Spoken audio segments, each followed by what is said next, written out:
I am Rig, son of the High King Hargurorf, and this is my saga.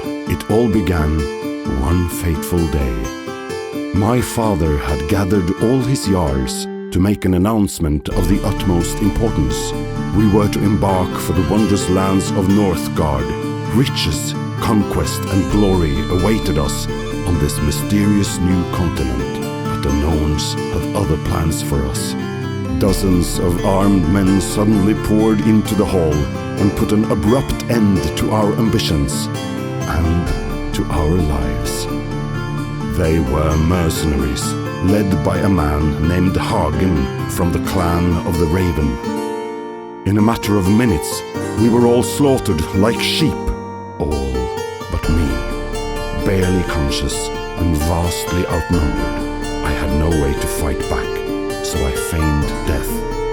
I seethed as he stole the map of Northgard and ripped the regal horn from my father's throne, a family heirloom and the very symbol of our royalty. I had to avenge my father and reclaim my kinghood. I had no strength left when I encountered a group of runaways of the Stag clan, led by a proud young man named Bran. Hagen's men had set his town aflame, and he had nothing left, not even his father, the clan's jarl, who had died at the hands of the fiend, just like mine. Our common enemy had sailed for Northgard, over which he now had a map. All I could think about was finding him to avenge my father and retrieve the regal horn. My companions' eyes were shining with ambition. They were eager to set foot on the untamed lands of Northgard and reap its wonders, but my heart was tormented by a darker appetite: vengeance. The sons of Heidrun had been shipwrecked on an inhospitable coast, but we arrived just in time to save them from the fangs of the wolves. Halvar, their elderly leader, was so grateful he swore allegiance to me the moment we met. He readily agreed to share invaluable secrets about survival. Soon enough, we would be taming the wilderness. Hagen had eluded us, so Egil left to track him down himself. He was to send for me upon finding him. In the meantime, Bran and Halvar insisted we establish a far-reaching supply network for all our future expeditions throughout Northgard. This would be a war of another kind entirely, one to be fought with gold rather than steel. I just had to focus on the task at hand, waiting to hear from Egil. Egil was a fierce, ruthless man. His relentlessness on the battlefield often made his enemies believe he paid no mind to tactics. Granted, he never planned very far ahead, but he made up for it by adapting to any situation, no matter how complicated. It was a good thing too, because our plan was to raid a raven settlement from the sea, claim it, then launch a punitive expedition against Hagen from there. Thanks to Liv, we learned that a small faction had split from the Boar clan, and that Vedrung was trying to crush this uprising. If anyone could reveal Vedrung's plans and weaknesses, it was the rebels' leader. I had to meet him. But first, we had to save our potential new ally, besieged by the loyalists. Liv would put her mercenary raids to good use. In a stroke of irony, our former enemy would save our future friend. With a serene face betraying no inner turmoil, Svarn, the rebel boar leader, detailed Vedrung's plan, although I could feel something boiling deep within him.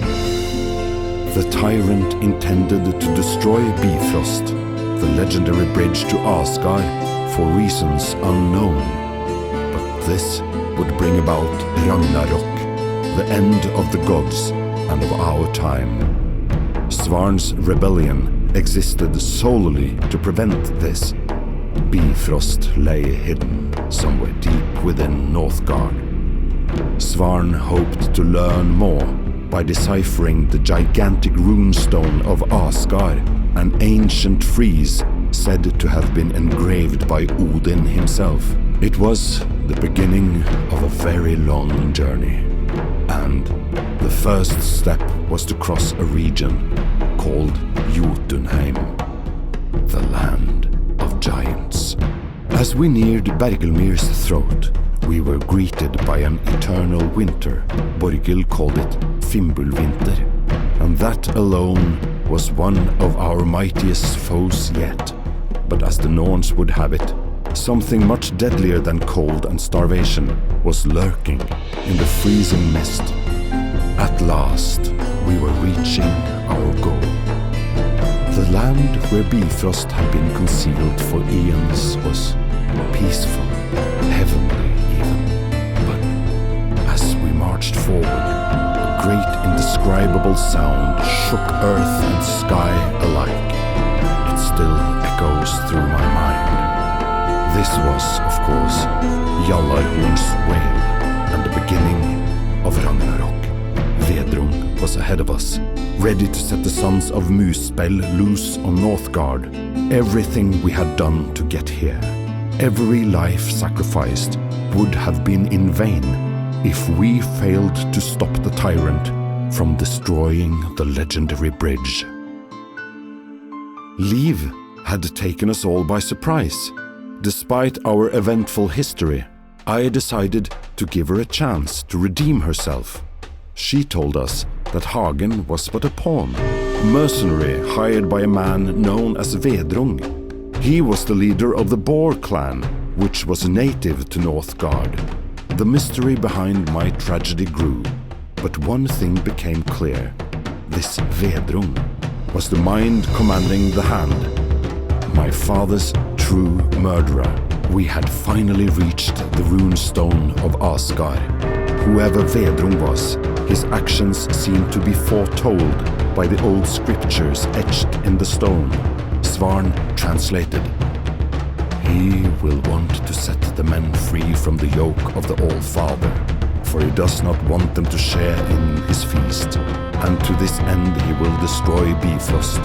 As the wail of Jallarhorn echoes through the skies, the sons of Muspell will march on Asgard. Thus the gods shall meet their fate, and the age of men shall begin," Svarn concluded thoughtfully. There was no map to Bifrost on the runestone, but one stanza read that it was beyond Bergelmir's throat. This was a kenning, a metaphor for the icy cliffs far to the north. Vedrung was finally in my grasp. He had failed, and we were the victors. Or so I thought. Just as I was about to end his miserable life, Vedrung smiled peacefully, betraying no hint of regret or bitterness. "You are victorious, High King," he said, "but you still arrived too late. Bifrost may still stand, yet the world tree has been shaken to its roots. You think you prevented Ragnarok. I say we are in the midst of it."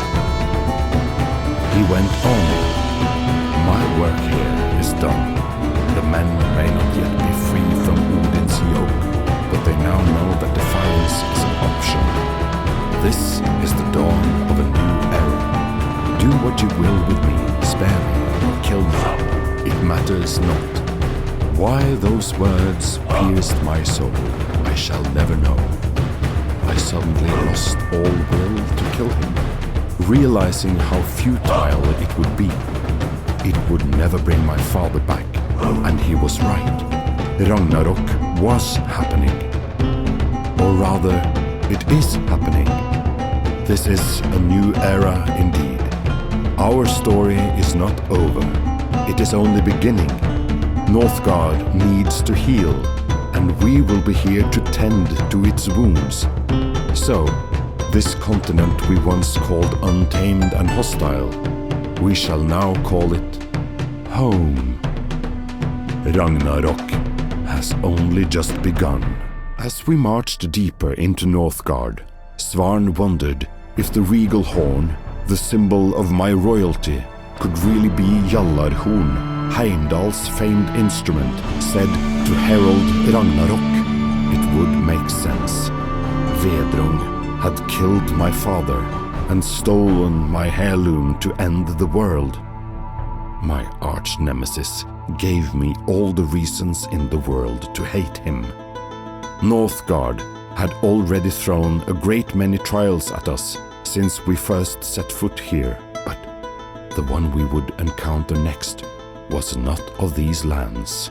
I had just managed to subdue Borghild and her bear clan on our way to the runestone. They were, like us, from the old continent, but had come ashore in a completely different place. As we neared the runestone, Svarn grew more and more agitated. He confessed to be dreading something that lay ahead, though he couldn't tell what it was. Some of our people were also reluctant to move forward. Northgard was getting harsher and harsher, as if trying to deter us from pursuing our goal.